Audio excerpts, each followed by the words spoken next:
O Ministério da Educação divulgou hoje os resultados do Exame Nacional do Ensino Médio de 2024. A prova do Enem foi realizada em novembro do ano passado. E agora, com as notas, os candidatos podem concorrer a vagas em universidades de todo o país e também em instituições de Portugal. O Enem teve mais de 3 milhões de inscritos, quase 400 mil a mais em relação a 2023.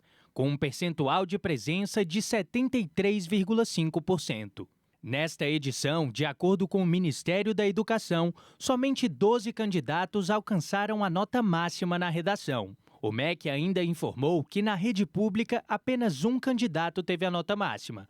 Os demais são de escolas particulares. Com as notas, os estudantes podem pleitear uma vaga em universidades de todo o país. O Sistema de Seleção Unificada, o SISU, que oferta vagas para universidades públicas, abre as inscrições na próxima sexta-feira. Os inscritos podem escolher até 2 cursos e 2 instituições de ensino até o dia 21 de janeiro. Já as inscrições para o ProUni, que oferta bolsas de estudo em universidades particulares, acontecem entre os dias 24 e 28 de janeiro. Já para o FIES, os candidatos podem se inscrever de 4 a 7 de fevereiro.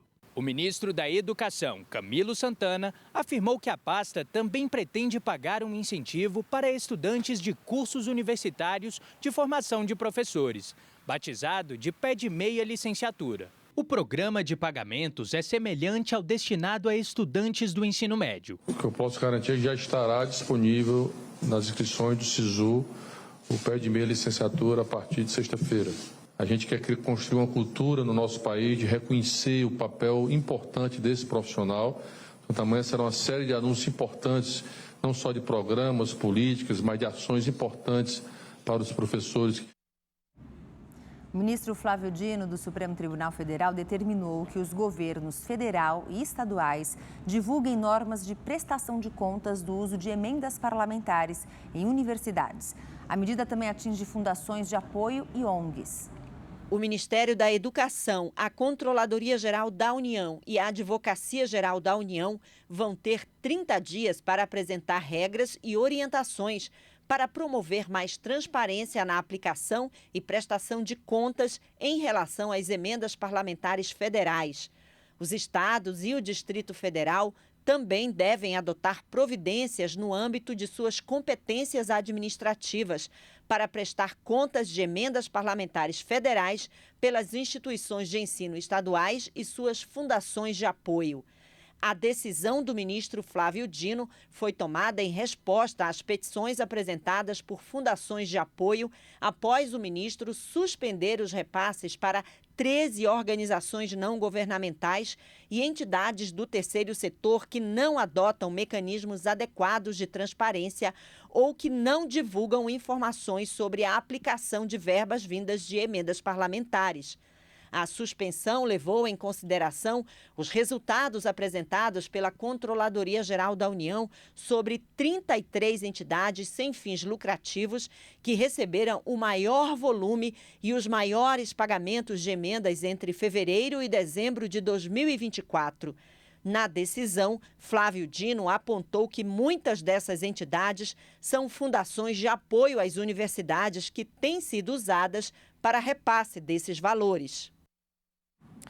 Receita Federal negou que as novas regras de fiscalização do PIX vão afetar os pequenos comerciantes. E o governo se mobiliza para desmentir notícias falsas sobre o tema, que são divulgadas nas redes sociais. Desde o início do ano, o fisco passou a contar com novos instrumentos de fiscalização sobre as transações financeiras. O órgão agora recebe dados dos contribuintes por meio das carteiras eletrônicas de instituições de pagamento. Na prática, a Receita também ficará ciente de pagamentos por aproximação via celular ou smartwatch, além das transferências via Pix. Os dados serão enviados quando o montante total movimentado for superior a R$ 5.000 para pessoas físicas ou superior a R$ 15.000 para pessoas jurídicas. A mudança serve para combater fraude fiscal. Só que os contribuintes ficaram com dúvidas, o que abriu margem para as chamadas fake news. Mensagens divulgadas na internet afirmam que o governo federal vai cobrar taxas das movimentações via Pix. Um vídeo falso feito por meio de inteligência artificial mostra o ministro da Fazenda, Fernando Haddad, confirmando as novas taxações. A situação obrigou a Receita Federal a emitir uma nota para alertar o público que não haverá nem criação nem aumento de impostos. O verdadeiro ministro Fernando Haddad também se mobilizou e publicou um vídeo na internet desmentindo a informação. Imposto sobre Pix, mentira. Imposto sobre quem compra dólar, mentira. Imposto sobre quem tem um animal de estimação, mentira. Pessoal, vamos prestar atenção, está circulando uma fake news, prejudica o debate público, prejudica a política, prejudica a democracia. A Advocacia Geral da União notificou a empresa Meta, dona do Facebook e do Instagram, para que o vídeo falso fosse retirado do ar. A medida já foi cumprida. O presidente Lula também está preocupado com as fake news em torno das novas regras dos pagamentos eletrônicos. Ele tem se reunido quase que diariamente com os ministros da equipe econômica, com a comunicação da Presidência da República, além de líderes do Congresso. Lula quer desenvolver, junto ao parlamento, novas estratégias de combate à desinformação.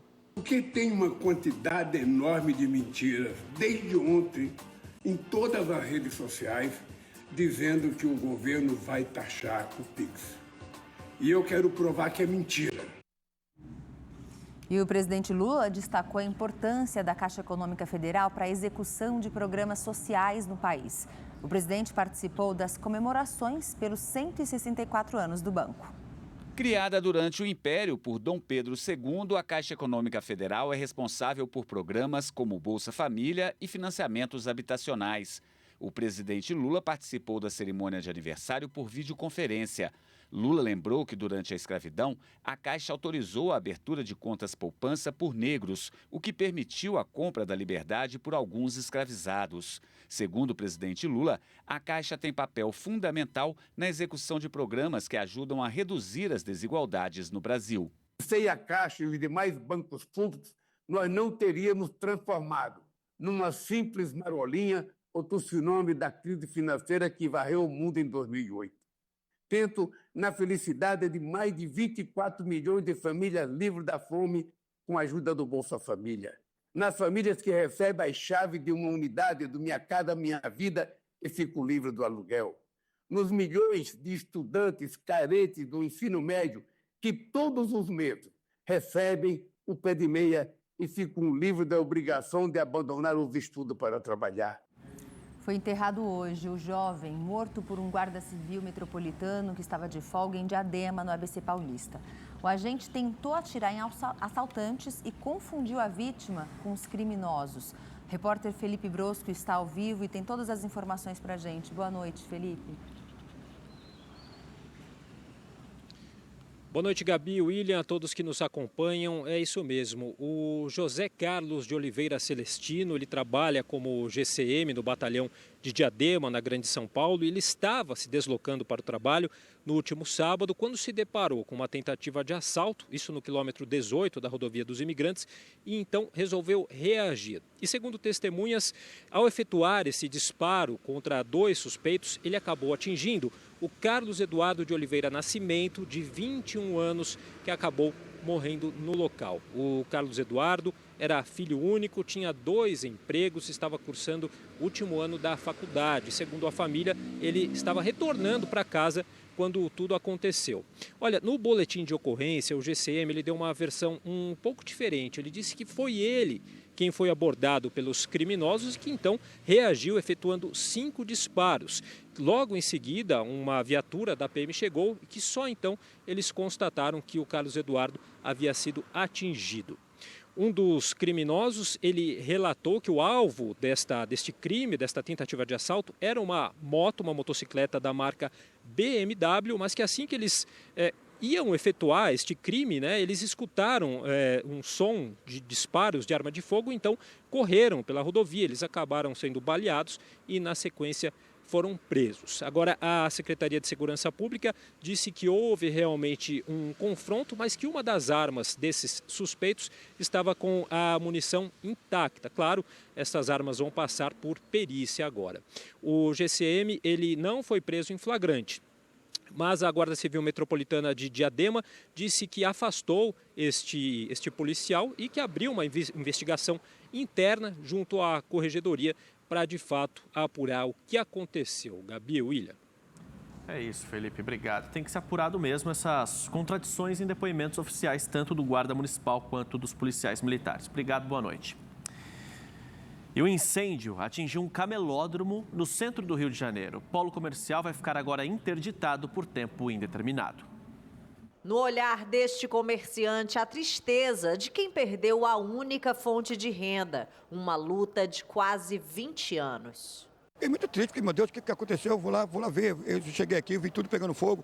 Não é só eu que perdi, meus amigos também aqui. Eu fiquei triste por mim e por meus amigos, né, que perderam muita coisa também.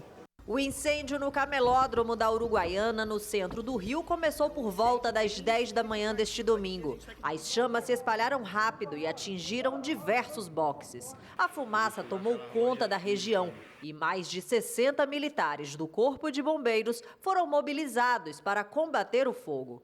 A chuva também ajudou a reduzir os focos ativos. Como era domingo, o local estava vazio e ninguém ficou ferido. A gente atuou aqui e fez o controle do incêndio logo nos primeiros 20, 25 minutos, mas dali para lá a gente entendeu realmente que tinha bastante material classe A, que a gente fala que é material sólido, material que necessitava a gente fazer aquele trabalho de rescaldo, minucioso, porque alguns focos poderiam retornar. Muita roupa, muito vestuário, calçados, alguns locais também que serviam como lanchonete, depósito de bebidas. Era um local que necessitava dessa atuação pós-incêndio, né? A suspeita é de que o incêndio tenha começado a partir de um curto-circuito em um poste. Após vistoria, a Defesa Civil determinou que o camelódromo da Uruguaiana ficará interditado por tempo indeterminado. Muita gente investiu em mercadoria para esse período de férias, que vem muito turista para cá. Então, foram feitas muitas compras, né, para poder passar esse período do carnaval também. Então, o que a gente pensa é como que vai ser daqui para frente, porque sem trabalhar, como que você tem sustento? O prefeito do Rio, Eduardo Paes, esteve no local e prometeu ajudar na reconstrução do camelódromo. Acho que aqui surge uma oportunidade para a gente fazer uma coisa mais definitiva e com mais qualidade. Eu já avisei aos comerciantes que, infelizmente, perderam as suas coisas, o seu comércio, que a gente vai ajudar, vamos reconstruir, vamos fazer tudo direito. Então, todo mundo aqui pode ficar tranquilo que a gente vai reconstruir. Fernanda e o marido perderam 3 lojas no incêndio de ontem. A gente tem uma sensação de vazio, que perdemos tudo, né? Mas graças a Deus a minha vida está aqui, graças a Deus ninguém também morreu aqui. Agora vamos trabalhar. Esse não foi o primeiro incêndio no espaço. Em 2015, 180 boxes foram destruídos pelo fogo, que começou após um curto-circuito. Na ocasião, também não houve feridos. E morreu hoje o ex-secretário de Turismo de Bariloche, Gaston Fernando Burlon. O argentino estava internado no Hospital Souza Aguiar, no Rio de Janeiro, desde dezembro, quando foi atingido por um tiro na cabeça, ao entrar por engano em uma comunidade do Rio. E uma operação foi feita hoje nas comunidades cariocas para localizar o autor do tiro que atingiu o turista argentino. 4 pessoas foram presas. As ações conjuntas da PM e da Polícia Civil contaram com o apoio de carros blindados e helicópteros. Os policiais fizeram buscas nas comunidades dos Prazeres, Falé e Fogueteiro, no centro do Rio, e no Parque União, em Nova Holanda, no Complexo da Maré, na Zona Norte. Uma das ações tentava localizar também Sandro da Silva Vicente, o Sandrinho. Ele é suspeito de balear o turista argentino Gaston Burlon, de 51 anos, na cabeça. O caso aconteceu em dezembro do ano passado, quando Gaston, que estava com a família, entrou por engano na comunidade ao tentar chegar no Cristo Redentor. As outras ações tinham o objetivo de combater roubos de carros, cargas e outras atividades que financiam o Comando Vermelho. 12 veículos roubados foram apreendidos. A polícia tentava também cumprir mandados de prisão contra criminosos que participaram de um assalto a um banco no centro do Rio. Segundo as investigações, a ação contou com a aprovação de traficantes do Morro dos Prazeres. São pessoas que participaram da organização, da estruturação dessa ação, uma ação meticulosa, como as nossas investigações revelaram, uma ação que contou com monitoramento de equipes de segurança da rede bancária, com grupos de comunicação das pessoas que praticariam a ação delituosa e também com a participação de narcotraficantes, autorizando, chancelando, incentivando e potencializando a ação desses roubadores.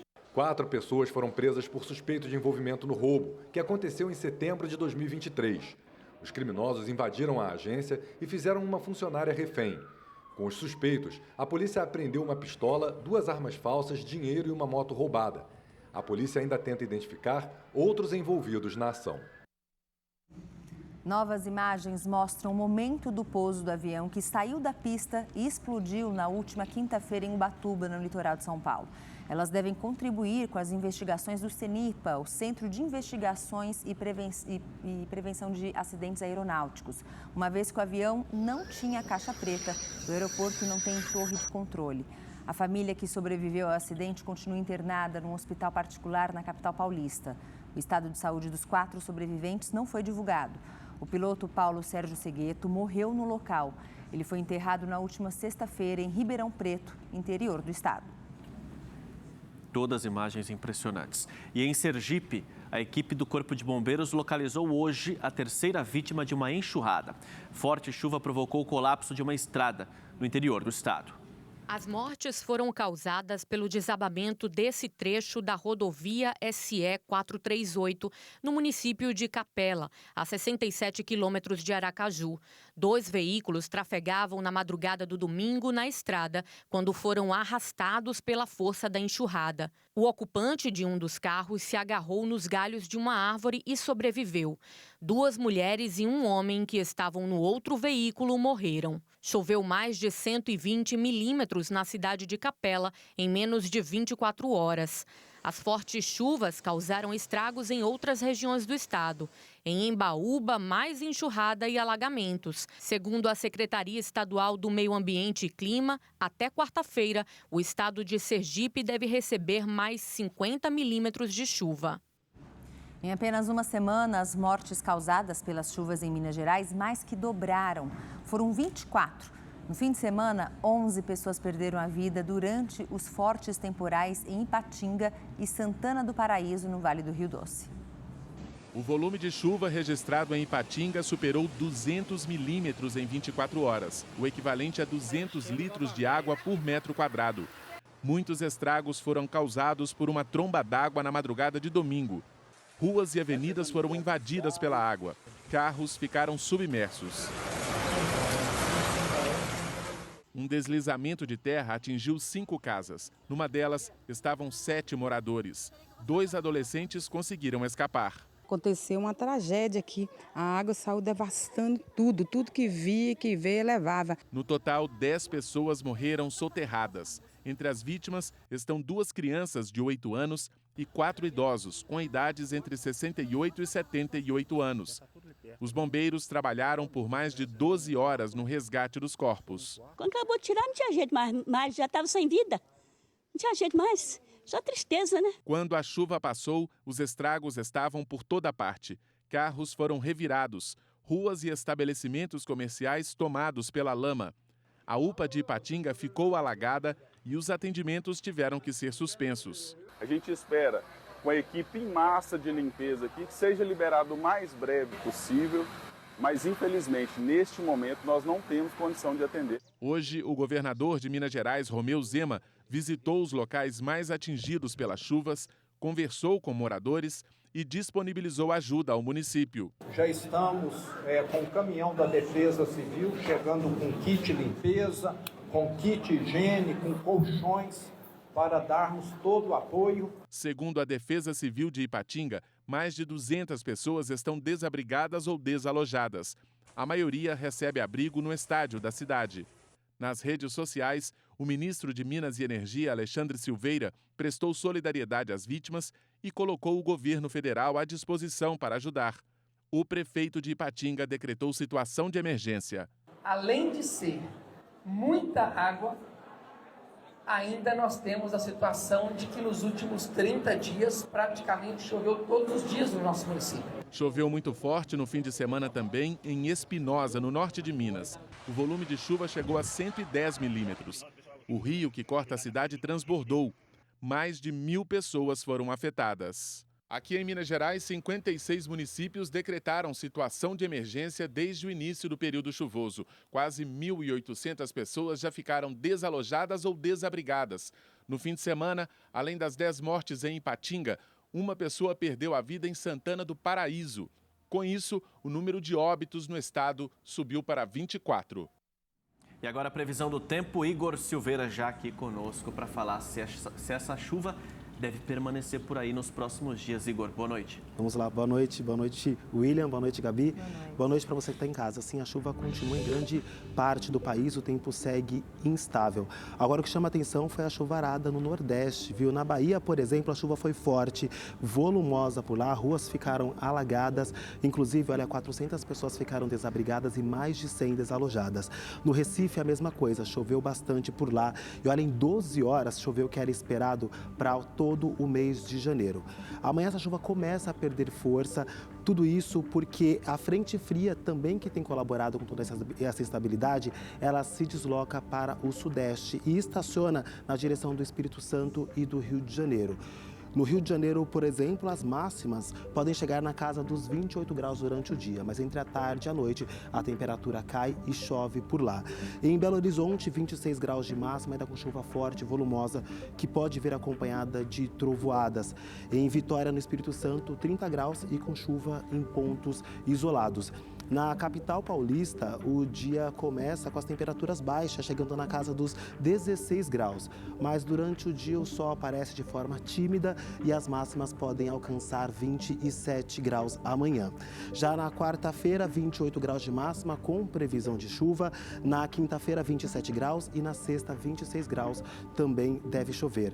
Em Brasília também choveu forte aí nos últimos dias. Inclusive, olha, o muro de um estacionamento não aguentou a força da água e acabou causando alagamentos por lá também. Amanhã o tempo segue instável na região.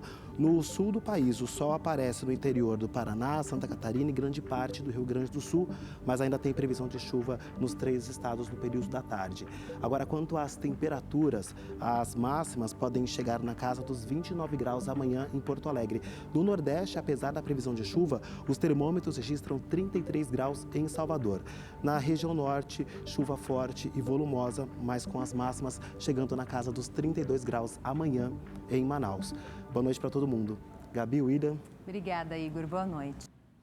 E o Brasil fechou o ano de 2024 com uma inflação de 4,83%, acima do teto da meta estipulada pelo governo, que era de 4,5%.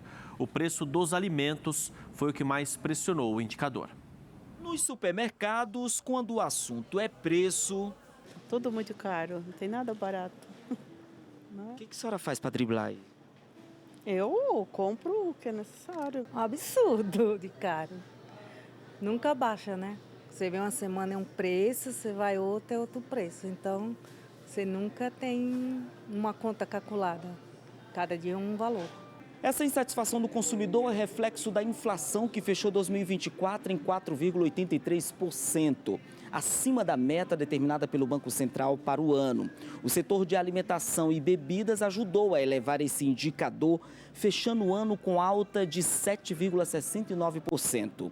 A carne, o café e o leite estão entre os itens que mais subiram.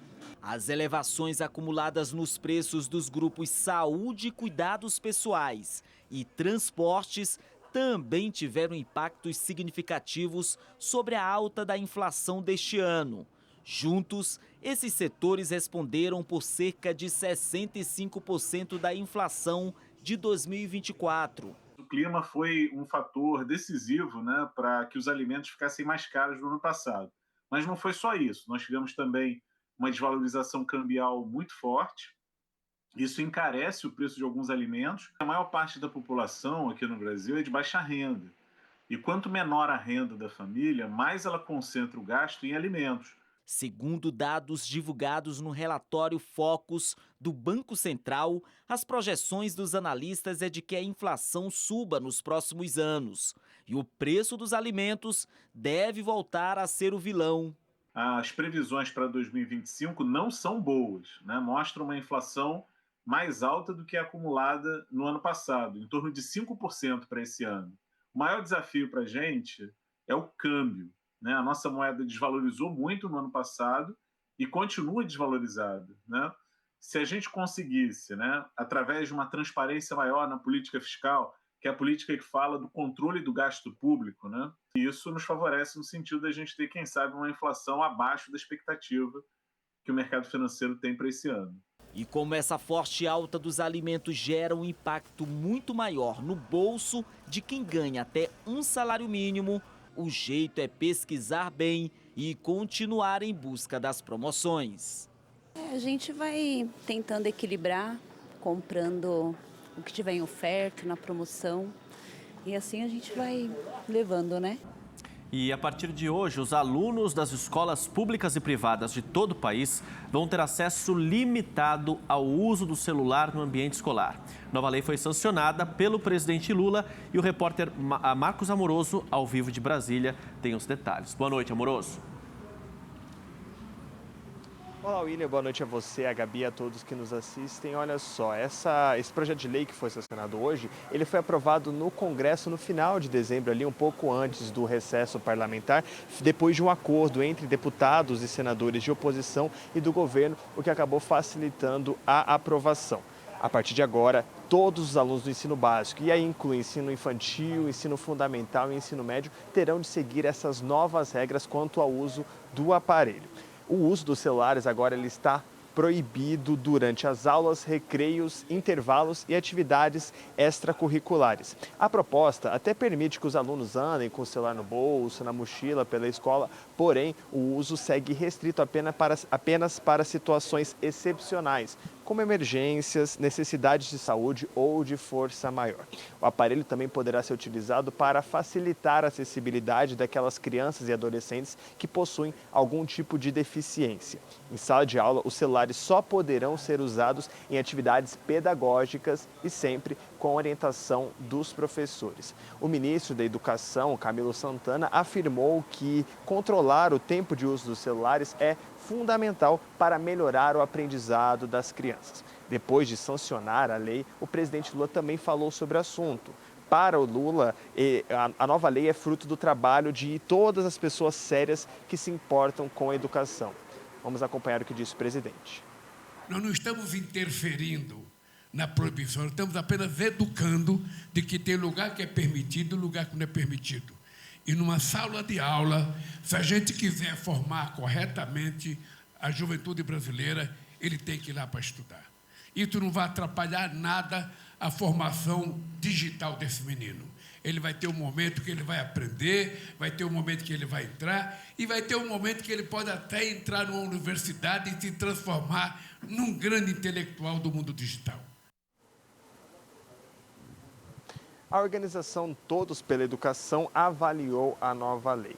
Para a entidade, essa lei é positiva e, ao mesmo tempo, como só limita o uso do celular, não vai gerar um distanciamento entre os alunos e as tecnologias. Vamos acompanhar um trecho.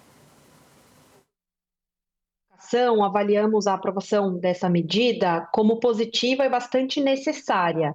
Existem evidências, enfim, um consenso nas evidências dos efeitos negativos que o uso excessivo de celulares e aparelhos eletrônicos tem para o desenvolvimento de crianças e adolescentes. Por outro lado, isso não quer dizer um distanciamento total do uso de tecnologia na educação. Então, essa proibição ela é bem-vinda, precisamos mediar isso, mas para fins pedagógicos, as escolas poderão usar, claro, com orientação dos professores, que é uma tendência irreversível, de fato, do uso da tecnologia como alavanca da aprendizagem. A população em situação de rua aumentou em todo o país, segundo o levantamento do Observatório Brasileiro de Políticas Públicas. A Luciana vive nas ruas há cerca de 1 ano e meio. E desde que deixou de ter um teto, enfrenta dificuldades para garantir o básico. comida, porque se você não fazer seus corres, você não come. Tem que vir mais doação pra gente, mais pessoas para doar, né? A falta de condições dignas para viver é um sintoma histórico da desigualdade brasileira. Mas, nos últimos anos, o registro desse problema social aumentou. Entre dezembro de 2023 e 2024, a quantidade de pessoas vivendo em situação de rua no Brasil cresceu 25%. O número passou de 261.653 para 327.925, de acordo com um estudo feito pelo Observatório Brasileiro de Políticas Públicas com a população em situação de rua da Universidade Federal de Minas Gerais. A região Sudeste tem a maior concentração dessa população, seguida do Nordeste, Sul, Centro-Oeste e Norte. O crescimento do número de pessoas em situação de rua no Brasil se deve fundamentalmente a dois fatores.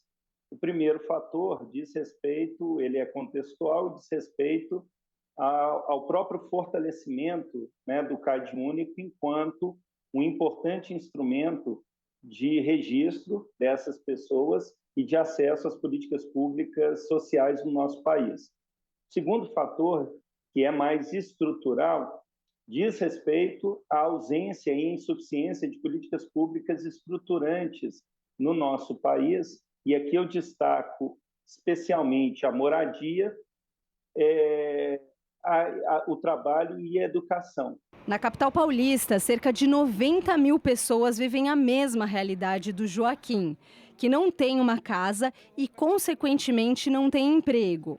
Eu quero arrumar um emprego, arrumar uma casa para me morar, cuidar da minha família, que eu sou ser humano, que nem você é ser humano, ele é ser humano, todo mundo é ser humano. No centro de São Paulo, ao olhar para os lados, é possível ver muitas pessoas em situação de rua. As barracas improvisadas contrastam com os prédios e o movimento da maior metrópole do país. O Robson sabe o que é morar na rua. Hoje serve marmitas e oferece lugar para dormir a quem precisa. Não basta eu dar emprego para a pessoa, né? Se ela vai continuar dormindo na rua, vai continuar tendo essa questão de estar passando de pernoite, então tudo isso dificulta para a pessoa ter uma dignidade, ela se sente prejudicada muito com isso. Todos os países que avançaram, né, na garantia de direitos da população em situação de rua foram aqueles países que investiram prioritariamente na moradia como um carro-chefe de coordenação e de articulação de todas as outras políticas públicas. Enquanto isso não se estrutura efetivamente por aqui, o que resta para a Luciana é a esperança de dias melhores. A força, né? Tem que ter esperança, só ter fé, né? Para nós sair dessa pobreza. Quantas pessoas estão na rua? E o número de infrações de trânsito envolvendo o uso do celular cresceu quase 7% em um ano, de acordo com dados do Ministério dos Transportes. Uma espiadinha nas notificações do celular enquanto dirige ou enquanto espera o sinal abrir é muito comum, apesar de ser proibido. Aqui na Vila Madalena, eu baixei para colocar o Waze e bati o carro num carro parado. 2 segundos de distração, você baixa a cabeça, bate o carro. E usar o celular enquanto dirige é uma infração grave de trânsito. A multa é de quase R$300, além do condutor levar 7 pontos na carteira. Por exemplo, esse farol demora para abrir. Eu posso dar uma olhadinha se for uma coisa urgente, né?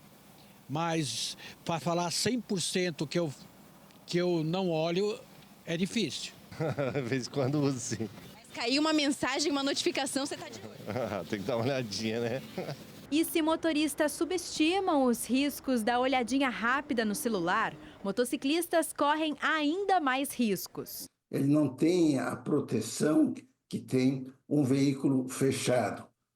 Dirigir uma moto, pilotar uma moto, em caso de acidente, a gravidade chega a ser 10 a 15 vezes maior a possibilidade do acidente ser fatal.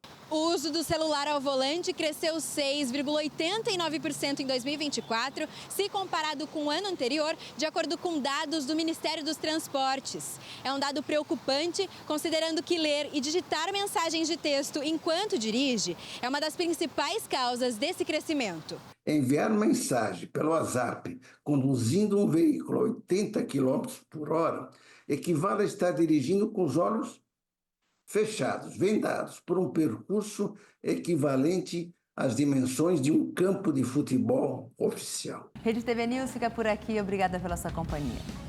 Obrigado pela companhia. Boa noite.